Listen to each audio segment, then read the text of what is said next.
You're listening ad-free on Amazon Music. On a fall evening in 1996, a young detective sped through the streets of Tucson, Arizona, towards an upscale country club.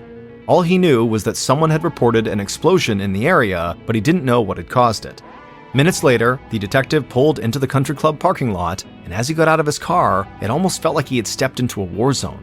Car alarms were blaring, shattered glass covered the ground, and nearby, he saw a car with its roof completely ripped off. The young detective quickly got to work searching the scene, having no idea that he would spend the next 13 years of his life trying to close this case, which would span across the United States and all the way to Europe. But before we get into that story, if you're a fan of the strange, dark, and mysterious delivered in story format, then you've come to the right podcast because that's all we do and we upload twice a week, once on Monday and once on Thursday. So if that's of interest to you, when the follow button has finally made it to the last level of Candy Crush, politely ask to borrow their phone for a second just to make a quick call. But instead of making a call, permanently delete the Candy Crush app on their phone. Okay, let's get into today's story.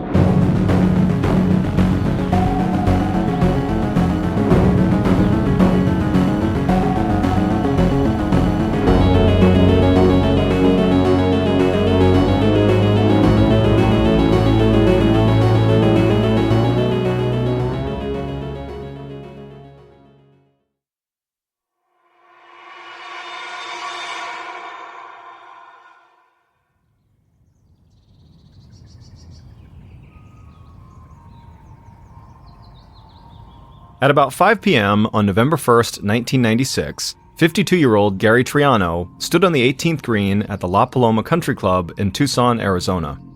Gary crouched down to line up a short putt, while three of his friends stood off to the side, giving him a hard time for taking so long. Gary just blocked them out. Almost everywhere else, Gary was known for being loud, impulsive, and never slowing down. But on the golf course, he always felt calm and focused. Gary stood back up and prepared to take the shot. He took a breath, brought his putter back just a little, and swung. His friends shouted like that might knock the ball off course, but Gary watched it roll across the green and drop right into the hole. Gary let out a huge yell and thrust his fist into the air in celebration. He turned to his friends and looked at them like they were crazy to think they could beat him. Gary grabbed the ball out of the hole, slipped his club into his golf bag, slung it over his shoulder, and then followed his friends into the country club bar. It was a few days before Gary's 53rd birthday, and he thought there was no better way to celebrate than with a round of golf and a drink with his friends. But what Gary didn't know was that this golf game was actually part of a bigger plan. Gary's girlfriend had arranged this game with his friends, and she'd gotten some other friends to invite him out to a different bar at 6 p.m., all so she could get Gary's house ready for a huge surprise party she was throwing him later that night. Gary and his friends took a seat at the bar and ordered some drinks. And as they did, they all bragged about the best shots they had made that day. The bartender handed Gary his drink, but before he could take a sip, he heard someone calling Mr. Triano behind him. Gary turned, and he saw a young woman in her mid-20s coming his way, and his face just lit up. It had been years since he had last seen her, but he recognized her immediately. She was one of his daughter's friends from when they were young. Gary stepped away from the bar, and the young woman hugged him like she was hugging her own father. Gary asked how she was doing, and he wanted to know all about her life. The two talked for a few minutes while Gary's friends drank at the bar. They were all very used to hearing somebody call out Gary's name, no matter where they went, because it seemed like everybody in Tucson knew him. And in truth, Gary was really well known around the city. He had been a big-time real estate investor, he'd opened casinos, and he'd run businesses in a bunch of different industries. And before he'd gotten divorced from his second wife, a socialite named Pamela Phillips, they ran in the same circles as Hollywood celebrities and well-known politicians. The young woman hugged Gary again and said how great it was to see him, and she went outside as Gary made his way back to the bar. He glanced at his watch. It was almost 5:30, and so it was just about time for him to head to the next bar to meet his other group of friends. So he threw back his drink and then reached into his pocket, pulled out several bills, and carefully folded them into little origami flowers. He put these flowers on the bar for a tip, then grabbed his golf bag, shouted goodbye to everyone, and walked out. Gary's friends waved him off and then just kind of shook their heads. Gary couldn't help himself. He always had to make a grand exit. The sun was setting when Gary stepped outside, and so he looked out at the pink and red sky over the mountains and desert in the distance. It was a beautiful day, just about 70 degrees Fahrenheit, and Gary smiled. It was perfect days like this that had helped the Tucson real estate market boom, and Tucson real estate had once made him millions of dollars. But now, standing there, thinking about his money, all he could do was laugh, or he'd just get depressed. Despite the continued growth of the real estate market, the last few years had been tough on Gary financially. He had spread himself too thin, investing in too many high-risk ventures, and some of the deals he'd made had completely fallen apart and cost him a huge chunk of his fortune. In order to deal with these massive losses, Gary had recently filed for bankruptcy, and now he was slowly trying to rebuild his wealth. But Gary quickly shook all of this off. From the time he was a young man, he had really believed that no matter what happened to him, he would always land on his feet. And even though he was not making the kind of money he'd made in the past, and his life wasn't as exciting as it was when he and his socialite ex-wife were hanging out with famous people, Gary still just loved being here in Tucson. He traveled all over and gone to lavish parties in some of the biggest cities in the world, but at the end of the day, nothing could beat a perfect Arizona sunset over the mountains and the desert. Gary walked across the country club parking lot to his 1989 Lincoln Town Car.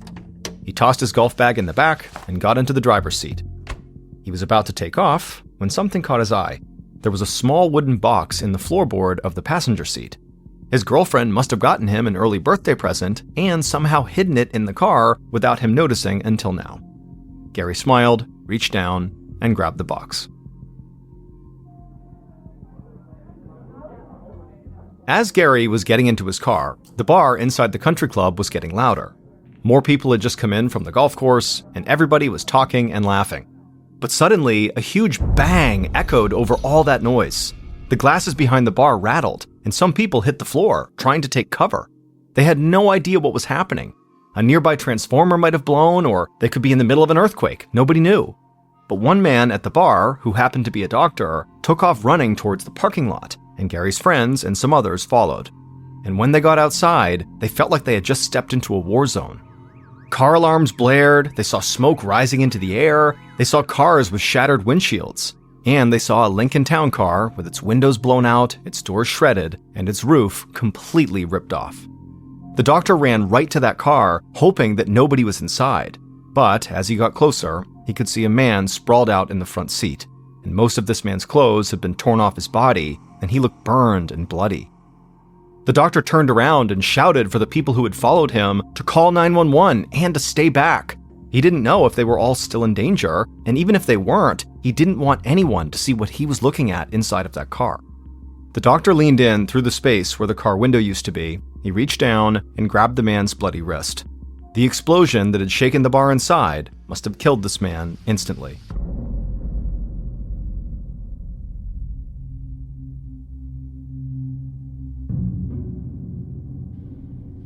Detective James Gamber of the Pima County Sheriff's Department was clearing the dinner table and putting dishes in the sink at his house when his phone rang. He walked across the kitchen and answered it. It was one of his colleagues from the Sheriff's Department, and this colleague said that there had just been an explosion at La Paloma Country Club, and Gamber needed to get down there right away. So Detective Gamber ran out to his car and sped off through his residential neighborhood. Gamber had only been a homicide detective with the Sheriff's Department for a short time. In fact, he had only worked one homicide case at this point. But as he drove to the country club, he had no idea if he was even heading to the scene of a murder. For all he knew, the explosion he was racing towards could have been caused by an accident of some kind. A few minutes later, Gamber pulled into the La Paloma parking lot, and he saw first responders everywhere. He also saw a different group of people, many of them in golf clothes, standing with two police officers near the main entrance of the club. The detective got out and walked over towards the first responders, and as he did, the scene in the parking lot almost didn't seem real to him. He stepped over shattered glass, and he thought he saw a car windshield stuck up in a tree, and when Gamber got to the car where the majority of first responders were and he looked inside of it, he knew he was not dealing with an accident. There was no doubt in his mind that a bomb had gone off in that car. Gamber stared down at the mangled body in the front seat. He glanced over at the first responders, and even they looked completely shaken. They had seen people who had been pulled from fires, but none of them had seen a man who had been killed by a bomb. The detective looked back at the body, and he saw something that just seemed odd. It looked like this man's clothes had been ripped off by the sheer force of the blast, but his watch had stayed on his wrist. So Gamber leaned further into the car to get a better look. The glass on the man's watch had cracked, and the watch had stopped at 5:38. And Gamber couldn't really explain it, but seeing the watch really hit him hard. It was like this man's last moment on Earth was frozen in time. Gamber stepped away from the car and walked over to the crowd of people standing out front. He briefly spoke to the other officers, and then he started taking statements from everyone. And almost all of them knew the dead man in the car, and they said his name was Gary Triano. Detective Gamber continued to gather information on Gary from the people at the club, and he learned a little about Gary's current girlfriend and what people called Gary's larger-than-life attitude. As Gamber wrote everything down in his notebook, he heard sirens blaring and cars and vans speeding down the street towards the parking lot. He looked out onto the street, and he quickly realized this case was about to get a lot bigger than anything he'd ever worked on. Because most of the vehicles heading this way did not belong to the Pima County Sheriff's Department or the local police. They belonged to the Federal Bureau of Investigation and the Bureau of Alcohol, Tobacco, Firearms, and Explosives. And within minutes, Gamber watched as federal agents from the FBI and ATF swarmed the parking lot and took control of the crime scene. After Gamber finished his interviews, he walked away from the club entrance, but he hung back and just watched the activity in the parking lot. This crime scene had overwhelmed him when he arrived, and now there were law enforcement officers from multiple agencies searching the lot, and forensics and explosives experts from the ATF and FBI searching Gary's car. Gamber honestly wasn't sure what he was supposed to do. Finally, amidst all of this, he spotted his boss, the Pima County Sheriff. So he weaved his way past federal agents towards Gary's car and approached the sheriff, who looked kind of overwhelmed himself. The sheriff told Gamber that several of the federal agents he'd spoken to thought there was a chance that this had been a professional mob hit. Technicians had already found fragments in and around the car that they believed were from a homemade incendiary device, and they thought this device could be the type of bomb often used by the mafia. This actually all made sense to Detective Gamber because he knew that the mafia had been prevalent in this area since back in the 1970s. But Gamber wanted to know what their department's role was in all of this. Clearly, the FBI and ATF were running things here, and if the mafia was involved, both of those agencies would probably run the entire case for a while. The sheriff said their department would coordinate with the feds, but he told Gamber that it was still the homicide unit's job to pursue this like they would any other murder case.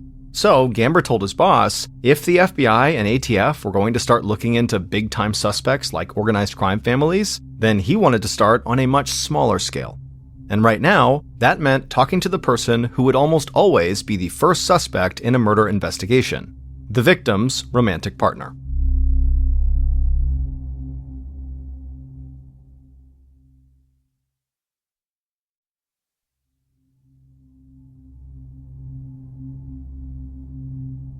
A little over an hour after the explosion, a woman stepped out of her car and approached the country club parking lot. She looked almost like she was sleepwalking, like she didn't see all the chaos around her. Local police officers immediately stopped the woman from walking any further into the parking lot, and she shouted that she was Gary's girlfriend. Detective Gamber saw this happening. He'd been waiting for her. A police officer had called her at Gary's house to inform her about what had happened. At first, she didn't believe the cop. She said Gary was out with his friends, and then he was going to come home for a huge surprise party she was throwing him. But eventually, she had accepted the truth, and she said she was coming to the country club right away. Gamber rushed over to her and introduced himself. He said how sorry he was, and he hated to put her in this position right now, but he needed to ask her some questions. Gary's girlfriend looked back at him, still with this glazed expression, and said she would try to help. Gamber glanced down at a few notes he'd scribbled in his notebook. He knew the doors on Gary's car had been so badly damaged by the blast that it was impossible to tell if someone had broken into the car to plant the bomb. But people had been in and out of the parking lot all day, and so far, nobody had reported witnessing a break-in. So, Gamber thought there was a good chance that whoever planted the bomb had easy access to Gary's car, so he asked Gary's girlfriend if she had keys to the Lincoln. She said she did, but she said it didn't really make a difference because Gary always left his car unlocked. This threw Gamber off. Somebody leaving their car unlocked, especially a nice car like Gary's, sounded like something that only happened back in the 1950s. But Gary's girlfriend said that he had this foolish belief that nothing bad would ever happen to him, and that people were actually good at heart. She said if it wasn't for her, he very likely would have just left his house unlocked every night. Gamber continued to talk to Gary's girlfriend for a few more minutes. He didn't want to jump to conclusions, but this woman really did seem completely shocked by Gary's death. So he told her, before he let her go, that he just wanted to know if she could think of anyone in Gary's life who might have wanted to harm him. Gary's girlfriend shook her head. She said Gary had a good relationship with both of his ex-wives and his 2 grown children from his first marriage, and the children from his second marriage were still pretty little, and she said everybody who knew Gary loved him. He was generous and fun. Suddenly, Gary's girlfriend trailed off, and the look on her face totally changed, like she had just thought of something. Gamber asked if something was wrong, and she nodded. There was one past relationship in Gary's life that had ended badly, and it just continued to get worse. She said Gary had an ex-girlfriend named Robin Gardner, and Gary had left her when she got pregnant. But even before that, Gary had wanted to get out of the relationship because Robin had a temper and had once attacked him with a flower vase. Gamber asked if Gary had had any contact with Robin lately. Gary's girlfriend said that Robin had called a few months earlier, and she left Gary a message on the machine. And all Robin had said was, "You're going to pay. Someday, you're going to pay."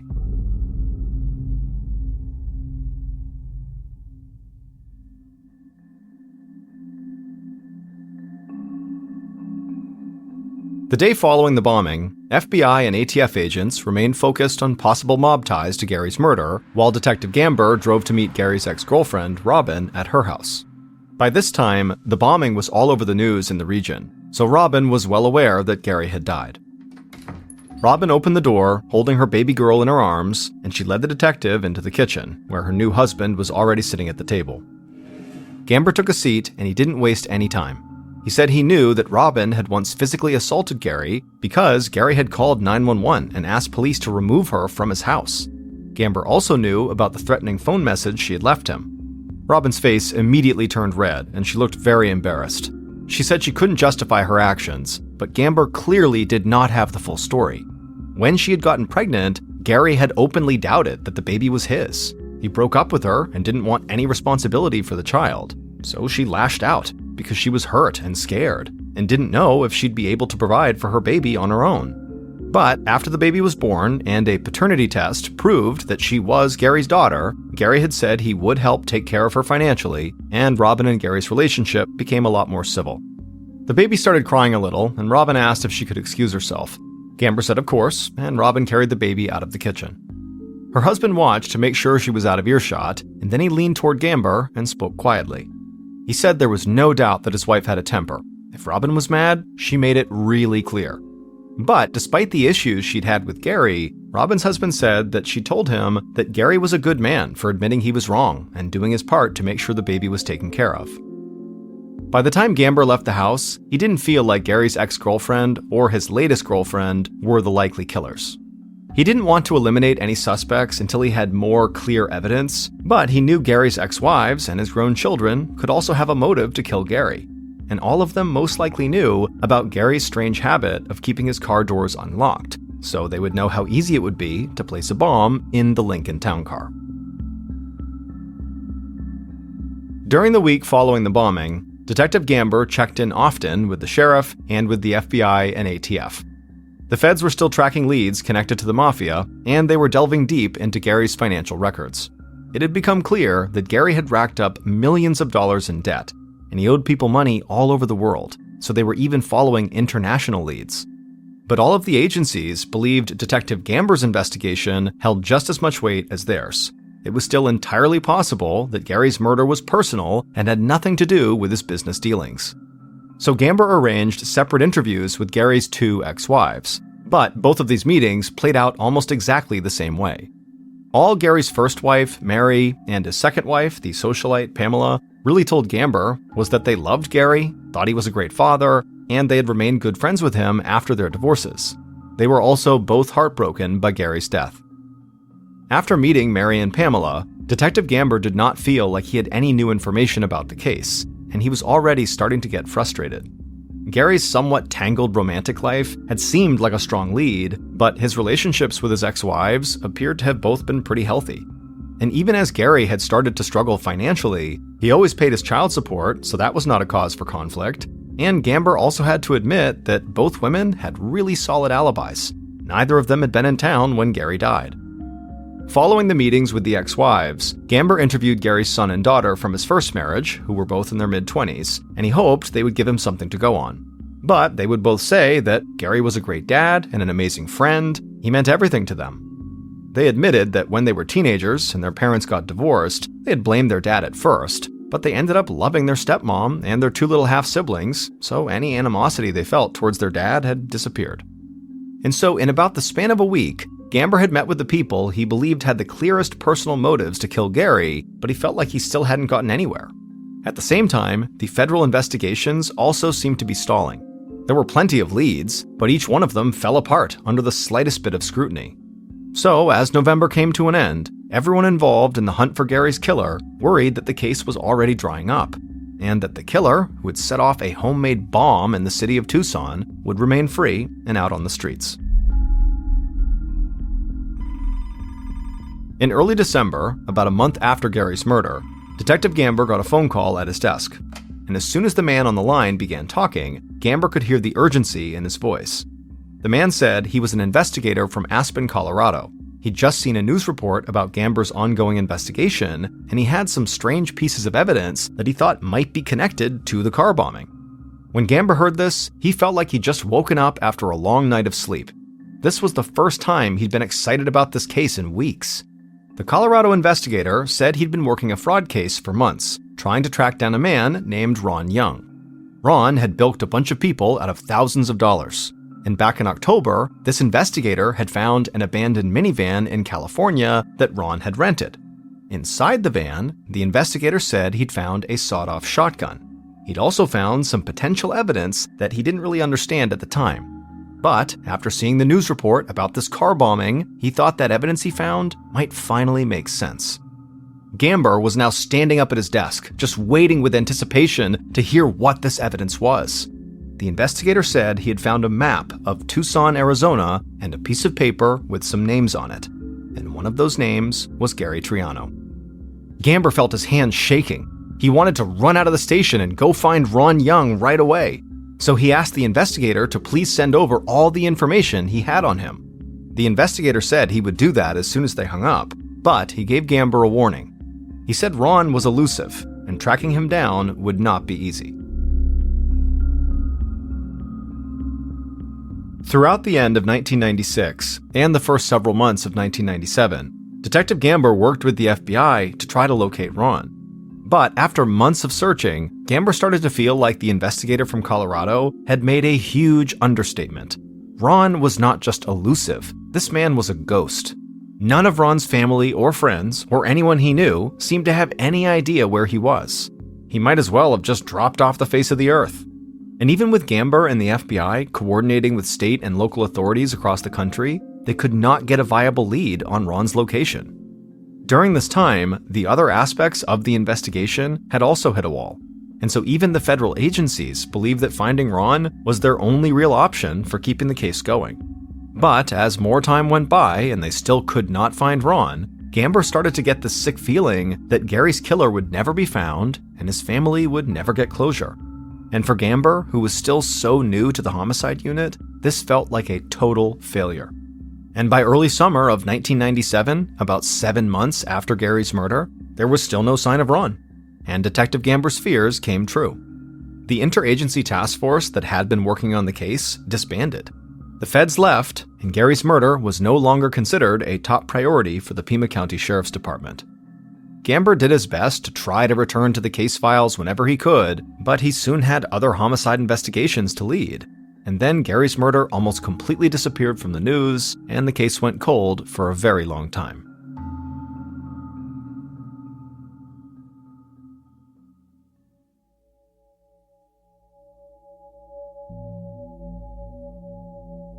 On November 19, 2005, 9 years after Gary's murder, a chiropractor in Fort Lauderdale, Florida, came home after a day of work, sat down on his couch, and turned on one of his favorite TV shows, America's Most Wanted. At the time, America's Most Wanted was a very popular show that featured stories about criminals who were still at large, in the hope that the viewers of the show might provide tips that could help lead to an arrest. The chiropractor watched the show and listened to a story about a man who was wanted in a fraud case and had possible connections to a murder. And as the chiropractor watched, he suddenly got off the couch and got closer to his TV to make sure he was really seeing what he thought he was seeing. There was an image of the criminal on the screen. Now, the chiropractor didn't recognize the criminal's name, Ron Young, but he definitely recognized the man, because he had treated this man's bad back on several different occasions. The chiropractor grabbed his cell phone from his pocket and dialed the number for the America's Most Wanted tip line. 2 days later, federal and local law enforcement arrested Ron Young in Fort Lauderdale. And days after that, Detective Gamber, who was still a homicide detective, along with other Pima County investigators, flew to Florida to question Ron in connection to the bombing that killed Gary Triano. Detective Gamber felt exhilarated to have the case reopened. He had always regretted that he had not been able to bring Gary's killer to justice, but Gamber would soon realize that he still had a long way to go. Ron repeatedly denied having anything to do with Gary's murder, no matter how much police pressured him. And so it would take several more years of coordinated efforts between law enforcement organizations across the country and multiple international agencies for investigators to gather evidence to prove that Ron knew a lot more than he was willing to say, and that there was someone else out there on the run who was directly connected to Gary's murder.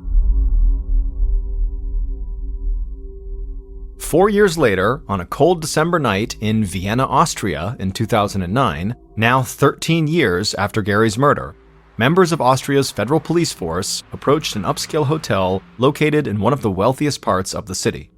The lead officer and his partner found the room they were looking for and knocked on the door. When the door opened, the lead officer spoke in German, but the person at the door looked confused. So the officer quickly switched to English and asked them to identify themselves. And when the lead officer heard this person's name, he told them that they were under arrest for the murder of Gary Triano.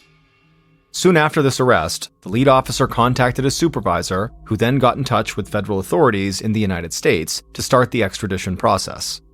That process took months, but when the suspect was back in Arizona, Detective Gamber interviewed them. And by the time that interview ended, all of Gamber's hard work had finally paid off. After 13 years, he now knew who had murdered Gary.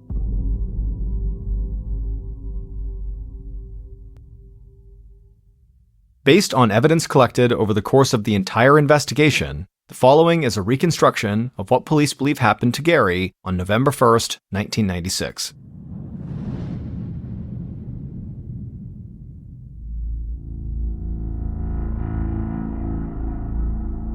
At around 4:15 p.m. that day, the bomber sat at a small table in a hotel room, breathing in slowly over and over until they could feel their heart rate slowing down. When they felt completely calm, they reached out, picked up the homemade bomb they had spent days putting together, and then slowly placed it into an open wooden box laying on the table. They secured the bomb inside the box and then walked across the room and grabbed the phone. They took a small piece of paper out of their pocket with a number scrawled on it and dialed. A friendly young man at the front desk of the La Paloma Country Club answered and asked how he could help. The bomber, using an equally friendly voice, asked the young man if Gary Triano was out on the golf course. The young man said he was. He said he had welcomed Gary into the club a little while earlier. After that, the bomber hung up the phone and walked back to the table, picked up the box with the bomb in it, and walked out to their car. They set the box in the passenger seat and then drove slowly down the road. No need to take any stupid chances by driving fast. A few minutes later, the bomber pulled into the La Paloma parking lot. They spotted Gary's Lincoln Town car and pulled into a spot that was as far away as they could get while still maintaining a clear view of Gary's car. The bomber scanned the lot and they didn't see anyone. So they opened their car door, went around to the other side, and carefully picked up the box with the bomb inside of it. They kept their head down as they walked to Gary's car. When they got there, they saw that the passenger side door was unlocked. They opened the door, crouched down, and placed the box on the floorboard. The bomber closed Gary's car door and quickly walked back to their car and climbed inside. And then they watched and waited. At around 5:30 p.m., they saw Gary step out of the country club. The bomber reached into their pocket and slipped out a small remote control. As they watched Gary get closer to his car, their heartbeat got faster. Gary climbed into his car, and after a second, the bomber watched as Gary leaned down towards the floorboard. And at that moment, the bomber hit a button on that remote. The The bomber heard a loud bang and saw the roof of Gary's car go flying into the air. In the chaos, the bomber sped out of the parking lot and drove to a nearby payphone. They dropped a coin in, and when the person answered, the bomber said the job was done. The person on the other side of the call didn't say anything.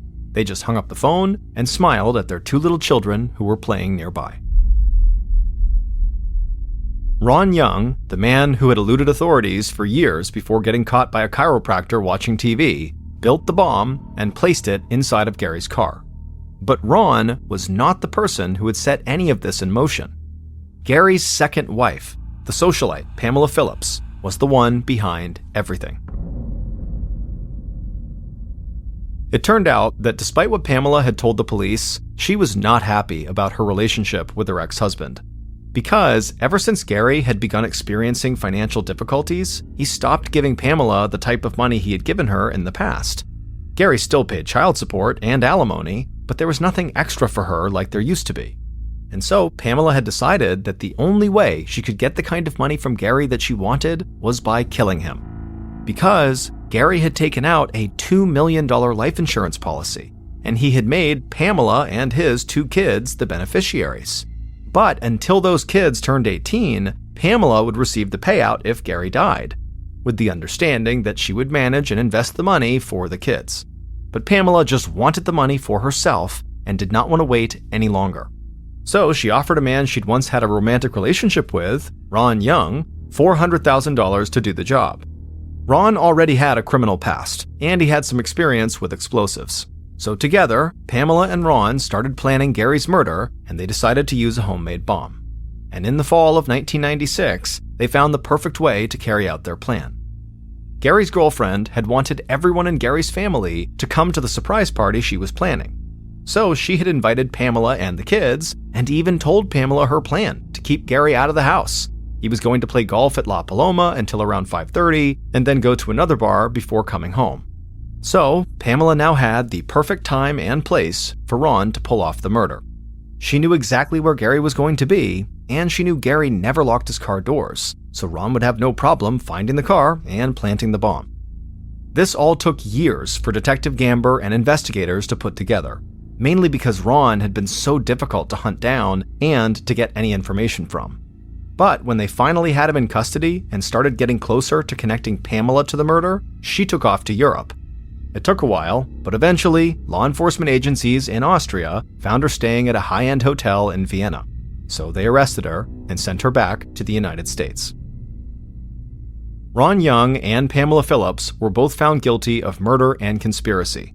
Ron received 2 life sentences without possibility of parole. Pamela received life in prison plus 25 years, also with no possibility of parole. And because of the amount of time this investigation took, it was both Detective Gamber's second homicide case and his last.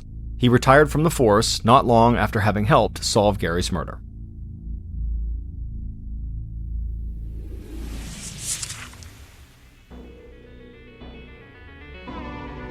Thank you for listening to the MrBallen Podcast. If you like today's story and you're looking for more strange, dark, and mysterious content, be sure to check out all our studio's podcasts. They are this one, the MrBallen Podcast. We also have Mr. Ballen's Medical Mysteries, Bedtime Stories, Wartime Stories, and also Runful.